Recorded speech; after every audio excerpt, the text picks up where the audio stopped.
Okay, welcome everybody to the second part of Chapter 1, where we'll cover the remaining learning objectives 2 through 5.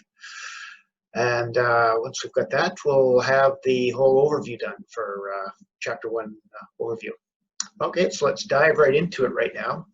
So learning objective 2 right here says summarize the competencies, careers, professional accreditation, and ethics in human resource management. So this is kind of a laundry list of concepts. All right, so let's look at the first one here, which is the whole idea of competencies. And what a competency is something that you really need to know in order to be a competent professional human resource practitioner here, right? So the bottom here summarizes it here, but really you can break it into kind of three categories. And the first part, which is the number 10 here in the box here, says strategy. And essentially what that means is you really have to know the business and know about how the business works, okay, in which you're working in. That way you can use HR in a strategic manner. Okay, so know the business. The second one, number 20 here on the thing, deals with professional practice. And what's professional practice is basically ethics, right? So you've got to know how to operate equitably, right? So you need to know the business, you need to be able to operate ethically, and then 30 through 90, these all deal with chapters 1 through 9 through your textbook, which you've gone through, right? So this is the HR stuff that you have to know. You need to know a little bit about job analysis. You need to know a little bit about recruiting. You need to know a little bit, actually a lot more than a little bit, of labor relations, okay? Any one of those chapters from, I guess, chapters 2 through 9 in the book, right? So collectively then, knowing the business, knowing about how to act ethically, and then knowing technical HR stuff, that will pretty much cover your competencies. All right, so if you're going to be competent in HR, the next thing you might want is a career in HR, right? So this first point is kind of important, all right? I know I usually use it as a question somewhere on a test somewhere, so really note this one. So an old school rule of thumb is you have one HR employee per 100 employees. So if you have 100 people working for you, the rule of thumb is one of those will be an HR employee. And of course, this will vary. Just to give you an example, when I worked for the phone company, we had maybe 14, 15,000 people. There were roughly 200, a little less than 200. I think there's 185 or something like that, right? So 1% of your employees, or 1 out of 100, is a good rule of thumb for how many HR employees you'll need in a business. All right, and how you'll deploy that person or people depends on the size of your organization. Okay, so for a large organization, they'll employ what are called HR specialists. So again, I told you about when I worked for the phone company, there were roughly 185 people in human resources. I worked in a group which had a manager, an admin assistant, and 3 other people called compensation and benefits. So of the 5 people in the group, 1 was a manager, 1 was admin assistants, 2 of us were what are called compensation specialists, so we only dealt with basically salary, and 1 was a benefits specialist, all right? So that's typically when you have multiple people, like dozens of people in the organization in HR, most or many of them will be specialists. When you work in a medium-sized organization, generally the people who work in HR are called generalists, which essentially means they'll cover more than one area. So again, when I worked at Brantford Regional College, we had roughly 400, 450 people. There were 6 people in HR, and the people working in HR were generalists. So they do a little bit of compensation and benefits, some hiring, labor relations. Each one of them did more than one of the specialties, right? So you might get some people might specialize in certain areas, but generally, generalist, you'll do everything. If you had a really small organization, like around 100, you know, that 1 person, a generalist would, like I said, do everything. Now, in smaller organization, let's say you had a plumber's business or a trucking business, which had, 35, 50 people. All right, HR duties tend to either fall to line managers. Okay, like if you're a really small organization, if you were one guy welding truck, okay, and you were the owner of the business, you'd be doing all the HR business, so you'd be the line manager. Or they're combined into another position. So if you had a trucking firm or a plumbing firm with 35 people in it, you might have an office manager, okay, who handles accounting, marketing, and HR, right? So it's just part of their organizations, all right? So depending on the size of your organization, that really dictates on how the HR duties are spread out. Okay, HR as a profession, all right? So when you think of a profession, particularly in business, the one that usually pops to mind is accounting. So accountants have something called the CPA, Certified Public Accountant, or whatever it's called now, anyway, which is a designation. So if you're a CPA, you're designated, that's really recognized as your professional if you have that. Or if you're an engineer, you have the professional engineering designation, right? So HR practitioners are seeking self-regulated profession status, right? So they're not yet at the same level as the engineers or the accountants are, but they're trying to, right? And their designation right now is called the CPA or CPHRA or the CRHA, I guess, depending. I think the first one's for most of Canada, and the second one I think is in Ontario. Used to be called a CHIRP, which I thought was really cool. You know, you could say people, hey, I'm a CHIRP. That's kind of a cool thing, but I don't know, for whatever reason they changed it away from CHIRP, and it's now CPHR, right? So essentially, to become a CPHR, you need to take a knowledge exam so that you'll know the stuff in chapters 1 through 9 in your book. You'll need a degree, okay? It doesn't necessarily have to be a business degree, but you will need a degree. You'll need some professional experience, so you'll need to have worked in the field for a bit. You have to join the associate, and you'll have to join the association, okay? So the CPHR represent members in 9 provinces and 3 territories. So I think it's everybody but Ontario, and Ontario is the CRHA, whatever that means. All right. Okay, moving right along. This just a slide gives you a median salary and bonus for HR positions in Toronto. So anyway, you take a look here, entry level starting about 42 in Toronto, upper level 163, and depending on where you are, yeah, gives you an idea there, right? So yeah, the pay is okay. All right, code of ethics. And so basically this code of ethics, move that here, is you have these 4 duties, all right? So the ethics is basically, number 1, you have a duty to the public to perform your job competently, which is sort of a good thing for anybody, right? Second of all, you have a duty to your client's employees, so to act in the client's best interest. So you're doing things for your client rather than benefiting yourself. Profession, support the profession. So again, you are a CPHR, you've got to say, hey, support other CPHRs, I guess. And finally, the last one, much like doctors, do no harm to people, right? So those are kind of your four things when we talk about the ethics of human resource management.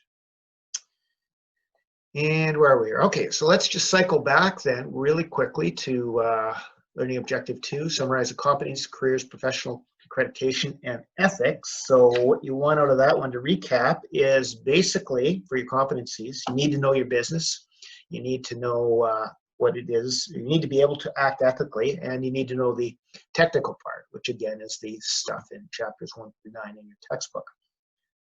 The careers part here, keywords there, you can be either a specialist or a generalist, or in a really small business, you'll even be you'll be a generalist combined with something else. The professional accreditation is the CPHR, and again, it's not quite at the level of what a CPA is or a professional engineering, but they're trying to work towards that. And finally, you need to be able to act ethically. We covered those 4 things just a moment ago. All right, so that's the second one. Beat that one to death. Let's go into the third objective. And the third objective talks about explaining the role of supervisors and management in human resource management.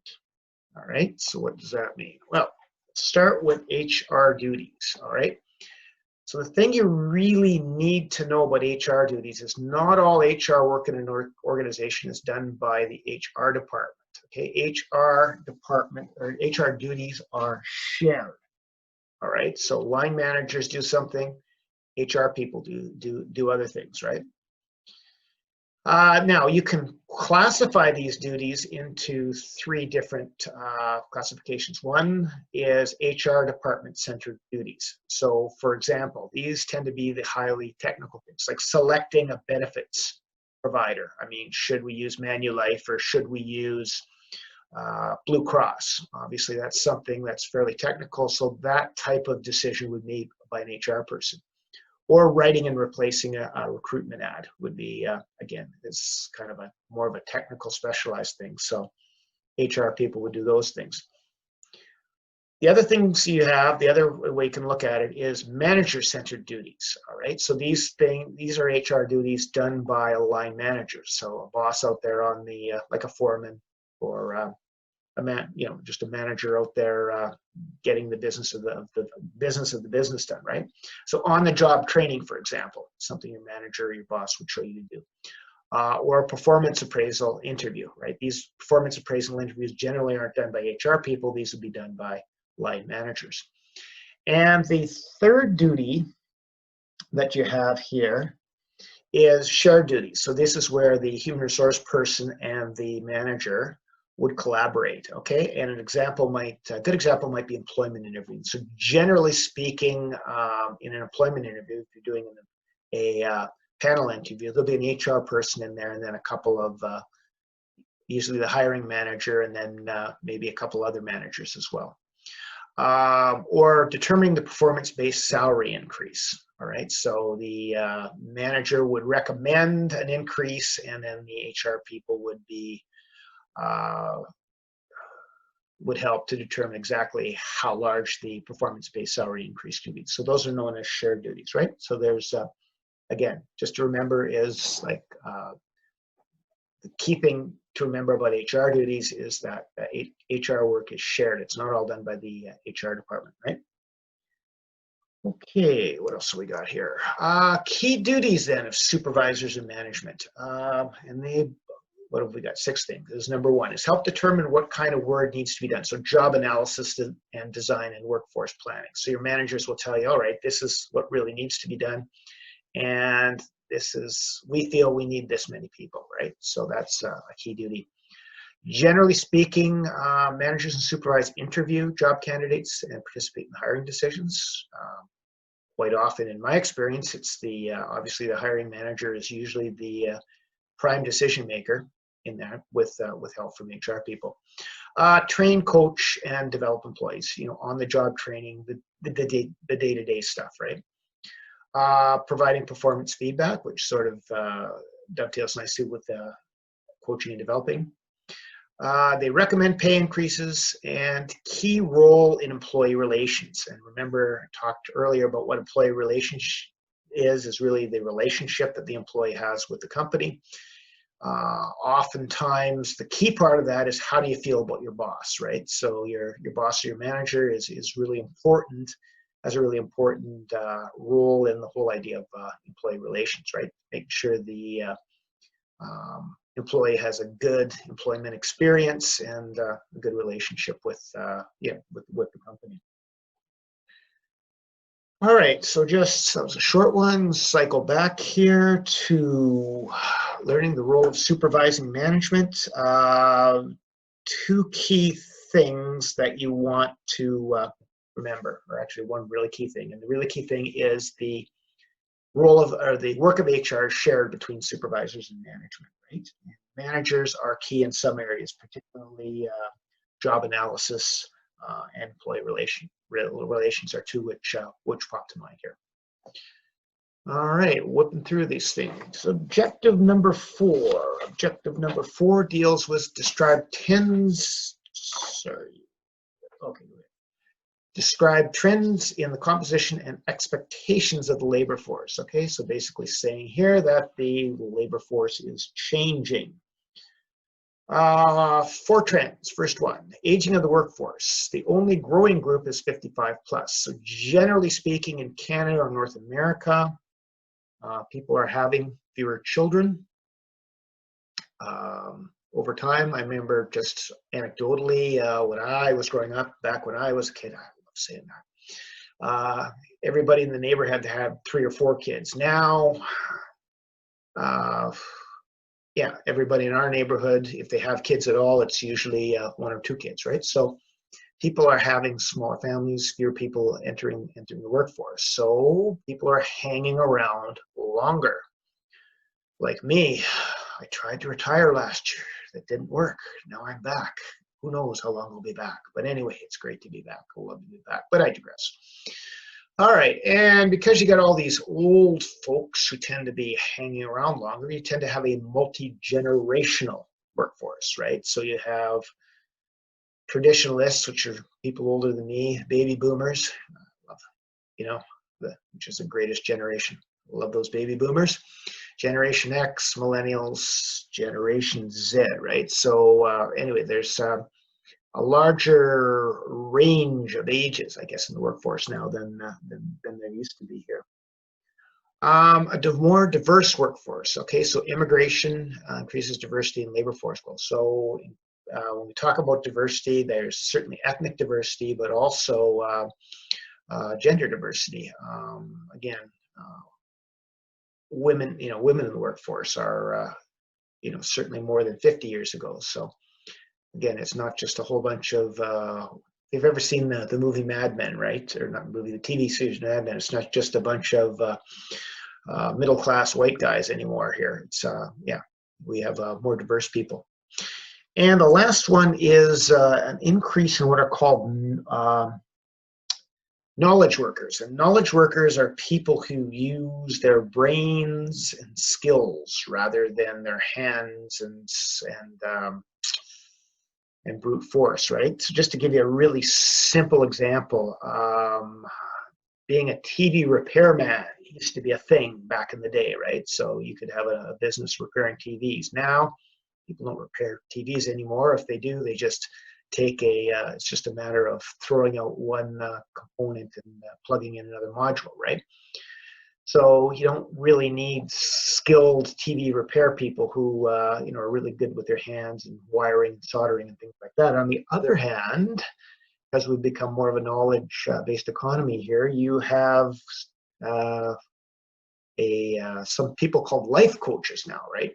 So life coaches are people who help other people with their life, kind of like a psychologist, but for work, right? So you're seeing a more increase.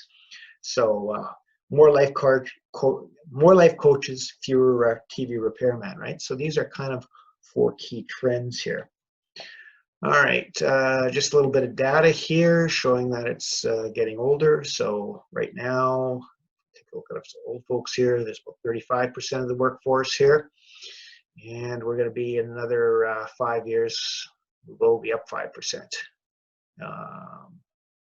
And you folks here, you'll be down about 3% here, right? And then these guys as well, right? So be careful, so old people are coming to get you. Or actually, we're not coming to get you, we're staying around, so it's tougher to get our jobs. All right, and the educational attainment rate of labor force has gone up as well. So if you take a look here, 1998, some post-secondary, sorry, let's look at the high school one or less. All right, which is the blue category here, right? About 40%, 2008, 33%, and 2018. So essentially, as we're saying here, is good luck trying to get any kind of good job with just high school. Stay in school, people, because the percentage of the workforce in these are increasing. All right. implications of the changing labor force. Okay, so essentially we've identified that there's changes. People need to are more educated. People are more diverse. There's older people in there. So basically what we're saying here is HRM policies, practices, and procedures need to adapt and change. All right, so for example, okay, shift to more older workers like me here. Older workers like me don't want to work full-time. You know, contract is fine. So shift to more part-time work to accommodate semi-retired people. Okay, is a really good example of changing. So not all jobs are necessarily going to be full-time all year round. Okay. Other thing too is you might want to, because there's more old people and we like our pensions, we want to emphasize pensions rather than dental care. All right, generally younger people with families like a dental plan, older people like pensions. So if we're having more older people, you're probably going to emphasize a benefit like pensions over a dental plan. And the other one here, a multi-generational workforce. So training for boomers and Gen X managers to understand what motivates you, millennial and Gen Z workers. All right, because a lot of this stuff that you know, you take a look at a person like me, is like the internet wasn't a thing.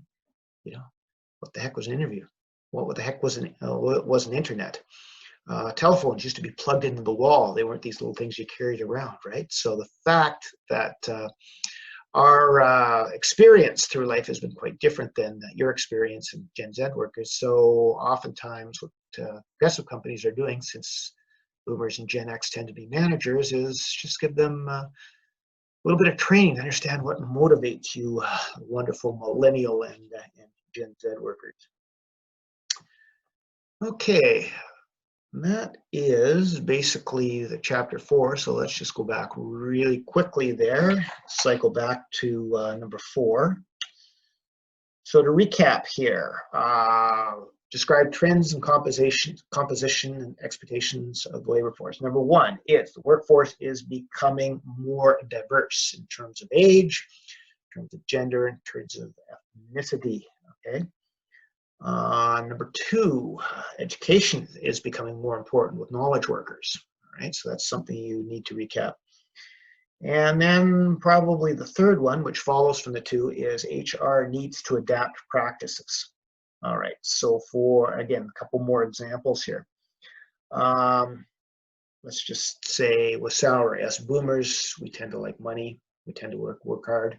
A lot of millennials are more about balance, right? So the fact that your HR practices, maybe you're designing jobs with more time off and a smaller salary to cater to the millennials versus catering to the boomers who might want different things. All right, and that brings us to the final learning objective for chapter 1, which is objective 5, discuss how technology is impacting human resource management. Okay, so really quickly here. Technology.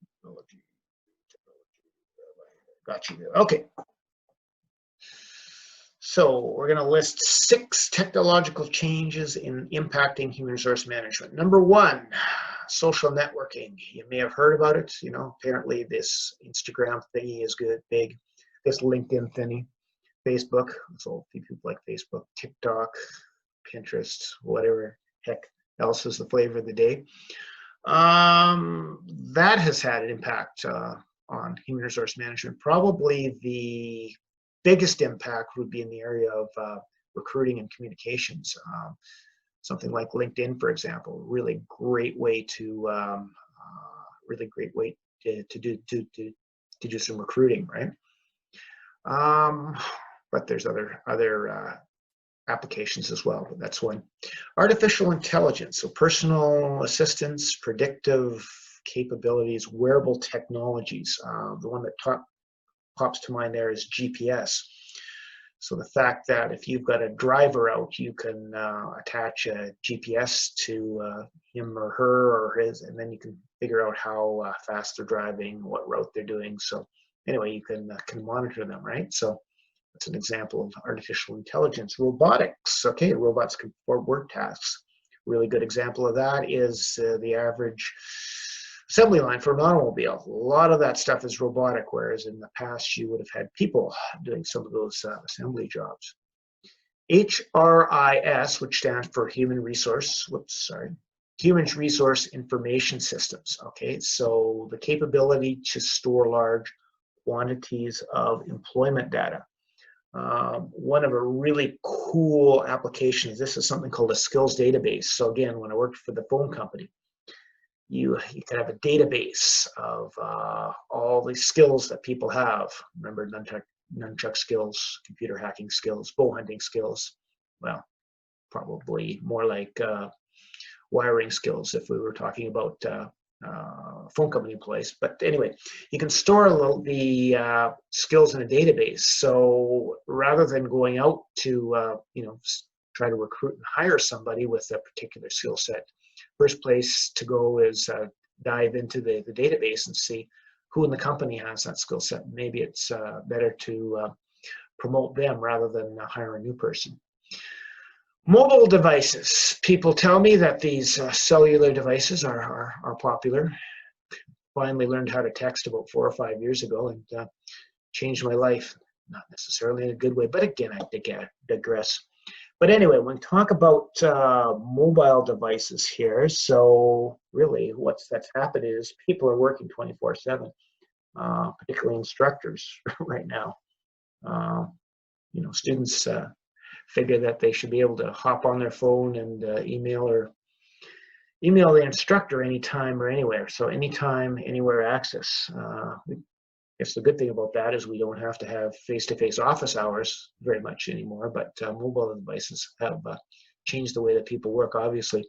And the last one is cloud computing. All right, so providing infrastructure over a network. So again, the whole idea of all this information is up in the cloud and you're able to access it by a mobile device. A really simple example of this is, again, back when I worked at Grand Prairie Regional College, used my physiotherapy benefit, and every so often, get towards the end of the year, it'd be running out. So I wanted to figure out, okay, how many more physiotherapy appointments can I go to? So what I would do is I'd call up a woman, we'll call her Marion, who worked in HR, and we'll call her Marion because her name was Marion. Anyway, I'd call up Marion and say, Marion, how many more appointments can I go to for physio this year? And Marion would look that up and say, Bill, you've got 3 more appointments. And I would say, thank you very much. Over time, all this information went up into the cloud. So more like most of you folks are used to. So if I wanted to look up how many more physio appointments I had for a year, it's just easy to go to a website and find that there. So it's what's called a self-serve utility. So which is kind of nice for HR people because that basically frees them up to do kind of more important things rather than just clerical, for clerical, just sort of looking something up and passing on information, right? Okay, so 6 ways to do that. Now, the other major concept in this learning objective is something called, this over here, let's go down here, is something called a high-performance work system. And what a high-performance work system is really what you'll get in, chapter 11, right? Which is a way to knit everything together. So if we go down to the bottom here, in short, a high-performance work system combines great employees with state-of-the-art practices and technologies to create competitive advantage for your company.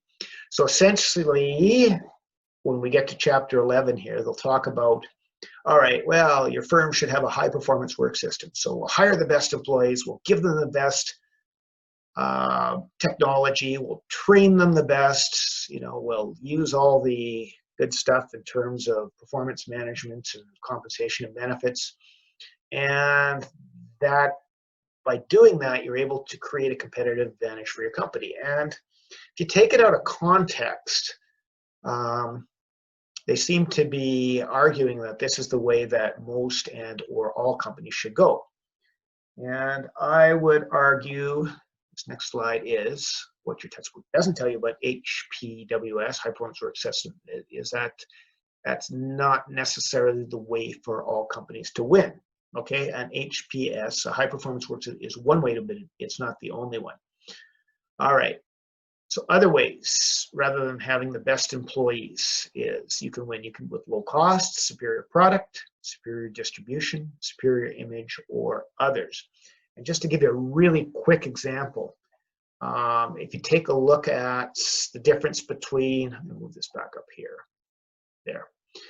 Starbucks and Tim Hortons. Okay, so Starbucks is more on the HPWS side. So they hire, baristas, all right? So, they actually take quite a bit of time to figure out who they're going to hire. They pay them well, they give them benefits, they train them, they treat them nicely. And the whole idea there is if you have superior baristas, people are going to come to Starbucks with the products, and that's all good.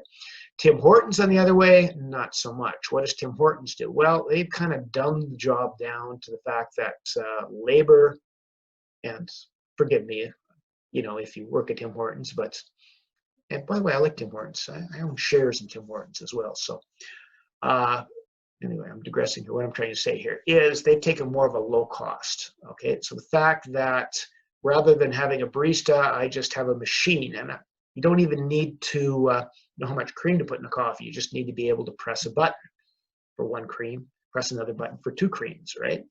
So really, they've done the job down. So they've made their labor very, very flexible. All right, so it doesn't matter. You can have a really good Tim Hortons employee, but so what? Okay, because if that person leaves, the skills that they need to do the job are really minimal. I can find somebody else there, right?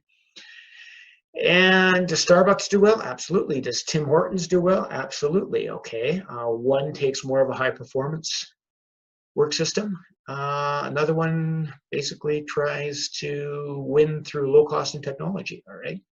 So certainly a high performance work system is one way to win, but not necessarily the only way to win. All right, so we'll circle back up to number 5, discuss how technology is impacting. Two things. So yes, technology is impacting human resource management. So we're changing the way. And again, if you want the really telling example I used about self-serve utility, I don't have to phone up an HR clerk and ask how many physio appointments I have left. I've got a self-serve utility. There's other ways, but that's sort of a good one to sort of wrap your head around it. And the other part is technology is an important part of a high-performance work system, all right, which we'll talk about more, like I said, in chapter 12. All right, so those are the 5 learning objectives.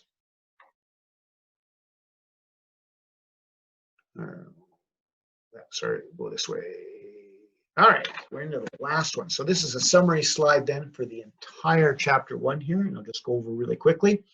Kind of 5 things they really want you to know is number 1, human resource management consists of people practices that influence employees' behaviors, attitudes, how they feel about, and their performance. All right, so basically what is human resource management is practices and processes for managing people, okay? Number 2, HR professionals require substantial and varied competencies. Okay, so again, they have to know the business that they're in. They have to know how to be ethical, and they have to know the stuff in chapter 1 through 9 very well. Number 3, supervisors and managers have an important role. We talked about HR duties being split. Okay, all HR duties are not done by the HR department. Managers and supervisors sometimes help out, sometimes fully do the duties, and occasionally there are some duties at the HR people, but the thing is, it's a shared role. Okay, we talked about Canada's labor force is aging, multi-generational, and diverse. Okay, so the fact that It's not just a whole bunch of middle-class white guys like in Mad Men anymore. And because of that, HR has had to change, right? So the way that jobs are put together, benefits plans, etc., right? Training, all that sort of thing has been there, right? And the other thing is increasing knowledge levels, and a shift in knowledge workers. So again, education is becoming really important. And finally, the last one is technological influences, many aspects of HR, right? So the fact that technology is driving change, okay? So another quick example is that, for recruiting, instead of buying an ad in the Medicine Hat news to try to recruit people, we're more likely to go on LinkedIn, and there's other examples there. All right, everybody, so that's it. That's all. That's chapter 1, which was an overview of human resource management. And next chapter is chapter 2, where we'll deal with the legal aspect of human resource management and the whole realm of health and safety.